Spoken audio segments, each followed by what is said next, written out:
Hello everyone, आप सभी का स्वागत है मेरी इस क्लास में। मैं आज का आपको एनसीईआरटी ज्योग्राफी बुक्स पढ़ाने वाली हूँ। ये 6th क्लास की एनसीईआरटी बुक है, तो मैं आज आपको इसके बारे में सारी जानकारी देती रहूँगी। अगले वीडियो भी आते रहेंगे। प्लीज़ चैनल को सब्सक्राइब और लाइक कर देना।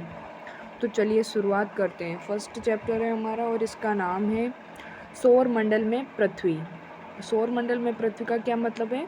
सौर मंडल के अंदर हमारी पृथ्वी कैसे रिएक्ट करती है, पृथ्वी की स्थिति क्या है, वो कहाँ स्थित है, कैसे स्थित है, वो सारी चीज़ें तो वो हम इसमें डिस्कस करेंगे। ओके, तो चलिए शुरुआत करते हैं। बड़ा कर लेती हूँ थोड़ा सा। सूर्यास्त के बाद आकाश में देखते हैं तो इतना अच्छा लगता है।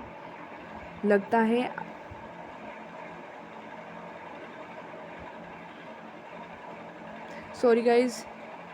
सूर्यास्त के बाद आकाश को देखना इतना अच्छा लगता है।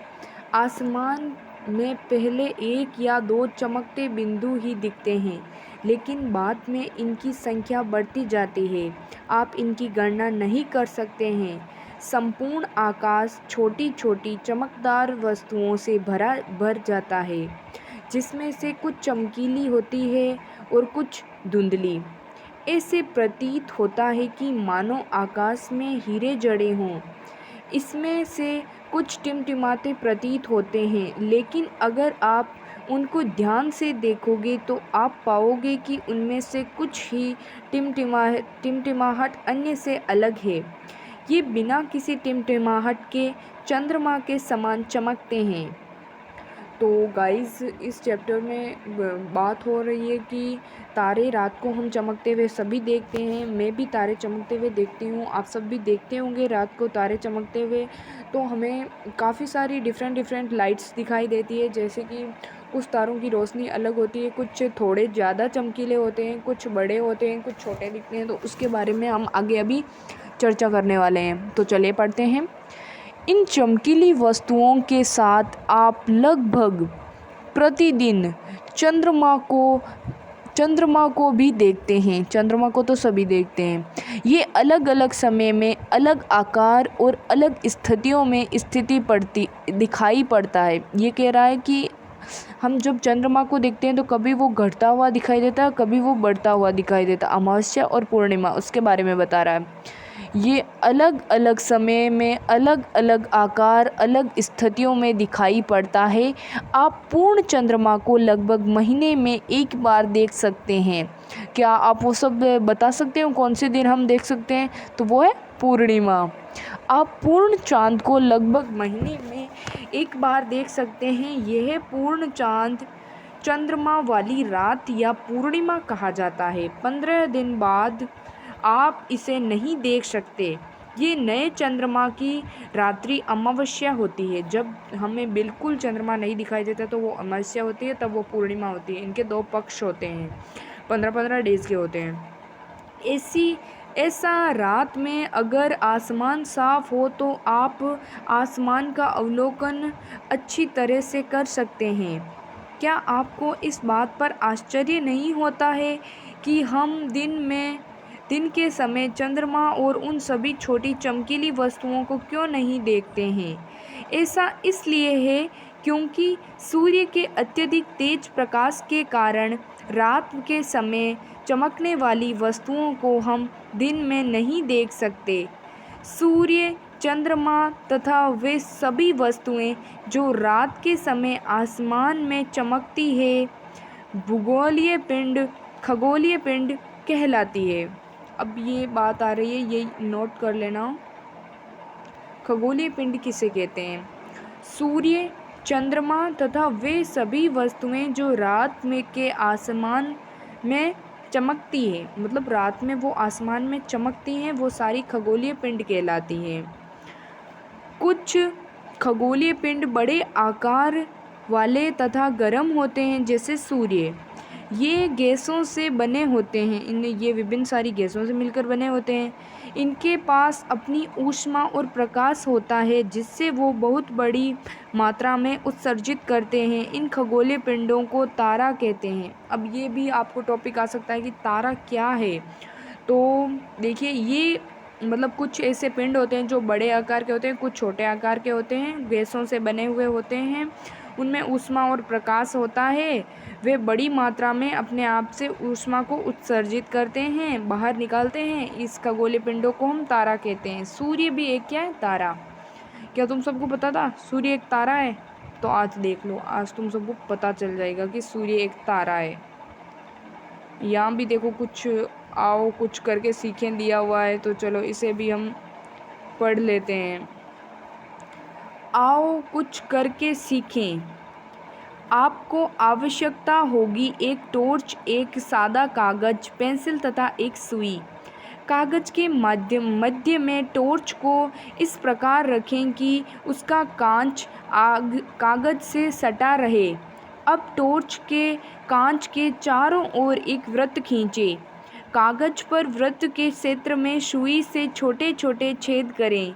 अब कागज के छिद्रित वित्तीय भाग को कांच पर सामने की तरफ रखें तथा टॉर्च के चारों ओर कागज को लपेटकर रबर बैंड लगा दें।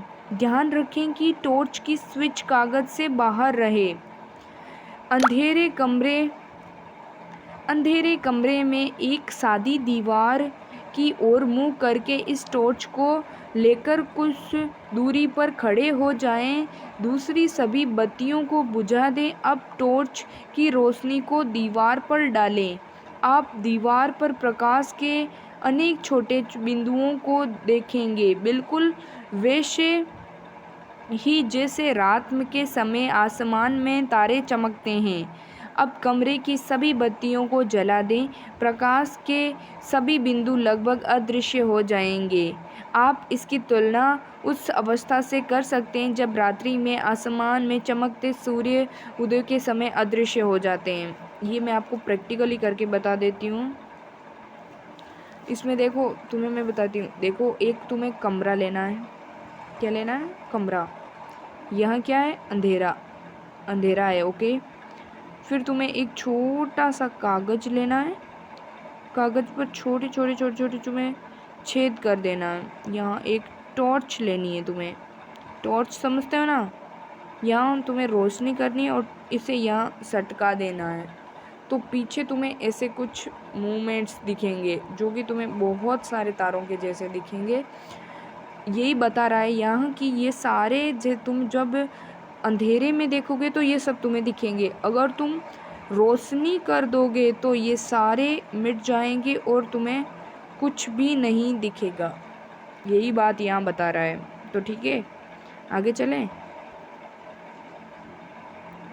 एक मिनट छोटा करके बता देती हूँ तुम्हें पेज कैसा है। ये देखो, आज हम यही पेज पढ़ने वाले हैं, ओके। पहले देखो, यहाँ से शुरू करते हैं। चलो ठीक है, यहीं से करते हैं।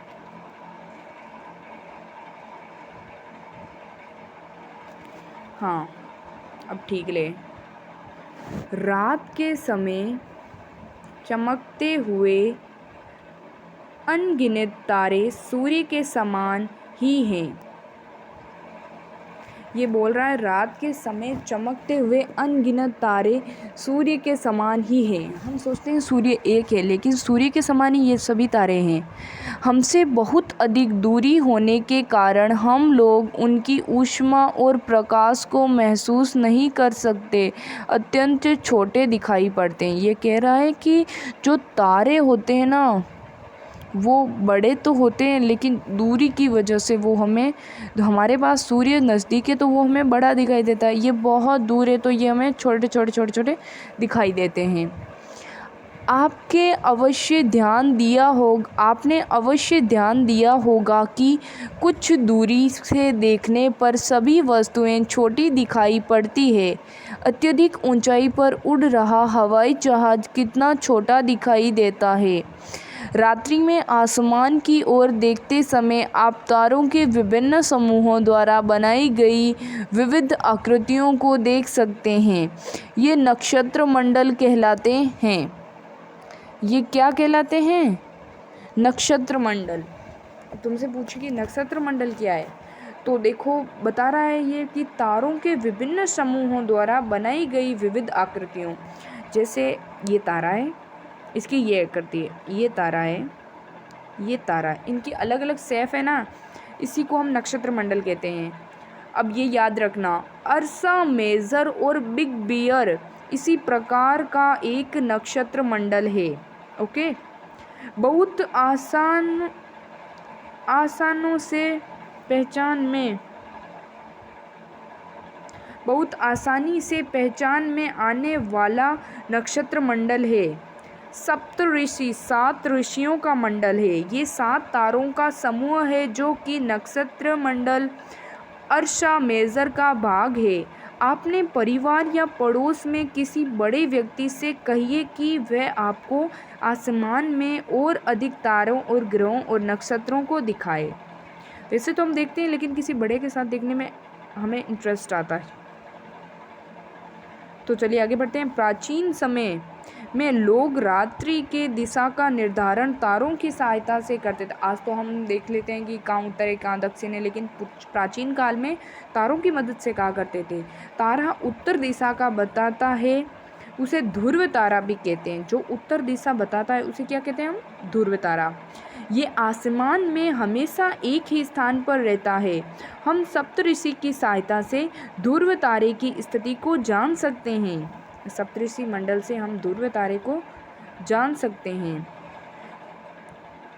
ये छोड़ दो। यदि सप्तऋषि मंडल के संकेतक तारों को आपस में मिलाते हुए एक काल्पनिक रेखा खींची जाए और उसे आगे की ओर बढ़ाया जाए तो ध्रुव तारे की ओर इंगित करेगी।